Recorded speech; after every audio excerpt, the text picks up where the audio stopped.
Nakatikim na ba kayo ng ampalaya chiffon cake? Yan. Yan ang ampalaya chiffon cake. Napakalambot, masarap at masustansya. Kaya, samahan ninyo ako sa paggawa ng ampalaya chiffon cake. Let's start! Maghiwa muna tayo ng ampalaya. Yan, hiwain sa gitna at saka tanggalan ng buto.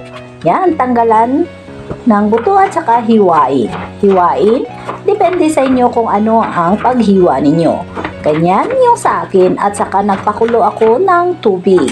Yan, ilagay na yung ampalaya at saka halu-haluin. Parang hugas lang. Lance lang siya ang tawag namin dyan. Yan, huwag patagalan kasi matanggal yung lasa ng ampalaya. At saka i-drain. Yan, i-rinse lang. Hugasan lang siya ng malamig na tubig para hindi iba yung kulay niya. Yan, green na green. At saka i-grind natin. Yan, i-grind natin. Ganyan siya. Yan, depende sa inyo kung anong gagamitin ninyo. Yan na ang ampalaya. Nan, iset aside at dito na naman tayo sa 5 egg yolks. Naglagay ako ng 1/4 cup white sugar. Mix well until na mag-dissolve yung sugar. 1 teaspoon vanilla, 1/2 teaspoon salt. Mix well. I-mix lang siyang mabuti. Yan. I-mix lang siyang mabuti at naglagay ako 1/4 cup cooking oil. Mix well. 1/2 cup evaporated milk. Pwede yung fresh milk. Mix well. At dito na naman tayo sa dry ingredients. Ipaghalo lang ang 3/4 cup cake flour and 2 teaspoon baking powder. Yan, nasala ko na yan siya. Yan, kailangan talaga isala para hindi maiwasan yung overmix. Yan. Ganyan siya at saka dahan-dahan sa pagbuhos. Dahan-dahan sa paglagay. Yan. At saka dahan-dahan sa pag-mix para iwas yung overmix. Yan. At ilagay na natin yung ampalaya. Yan. Napakaganda yung kulay at saka haluin lang siya. Iwasan lang yung overmix. At nag-drop lang ako ng food color. Yan. Para maganda yung kulay. Ganyan. I-mix lang siya at saka i-set aside. At dito na naman tayo sa 5 egg whites. Yan. Yan, i-beat lang siyang mabuti. I-beat lang siya muna at saka maglagay ng 1 teaspoon cream of tartar. Pwede yung suka, pwede yung calamansi, pwede yung lemon juice. At naglagay ako ng 1/2 cup white sugar. Gradually lang ang paglagay. Yan, dahan-dahan para hindi siya mabigla yung merang ninyo. Yan.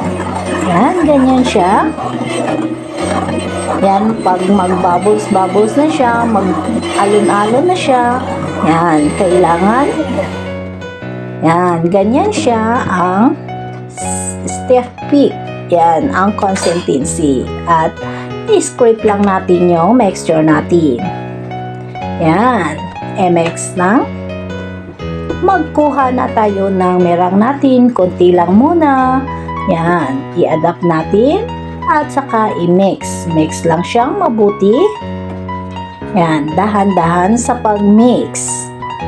Yan, at saka ilagay na natin. Yan, ganyan siya para hindi ma-overmix. Hindi siya babagsak yung merang nanyo. Yan. I-mix lang. Cut and fold, at saka paitukutin lang yung bowl. Ganyan siya. Kailangan nakapag-preheat na kayo ng oven ninyo. Pag mag-umpisa na kayo, kailangan nakapag-preheat na ang oven nyo para diretso salang. At nag-ilagay na natin sa baking pan. Depende sa inyo kung anong gamitin ninyo. Yan yung sa akin. Naglagay lang ako parchment paper sa ilalim para madali matanggal. Yan. Itaktak lang 3 bisis para iwas yung bubbles. Yan. Ready to bake. Yan. Nag-preheat ako ng oven ko is 160 Celsius. Kin-bake ko siya ng 1 hour and 5 minutes. Yan. Depende sa oven ninyo. Yan na. Yan. Palamigin natin. Yan ang ampalaya chiffon cake. Yan, masustansya at saka hiwain natin. Hiwain natin para malaman natin ang loob. Yan, ganyan siya. Napakasarap. Yan, ganyan siya ang paghiwa. Depende sa inyo kung anong gamitin ninyong baking pan. Pwede ninyo i-cupcake. Yan, pwede. Yan. Ganyan. Napaka-sustansyang cake. Yan ang ampalaya chiffon cake. Yan. Tsak, magustuhan ng mga bata. Pwede ninyo i-level up yan, guys. Yan. Masustansyang. Yan. Tikman natin. Napakalambot. Masarap at masustansyang ampalaya chiffon cake. Yan. Super lambot. Yan. Panalong panalo yung lasa. Thank you for watching.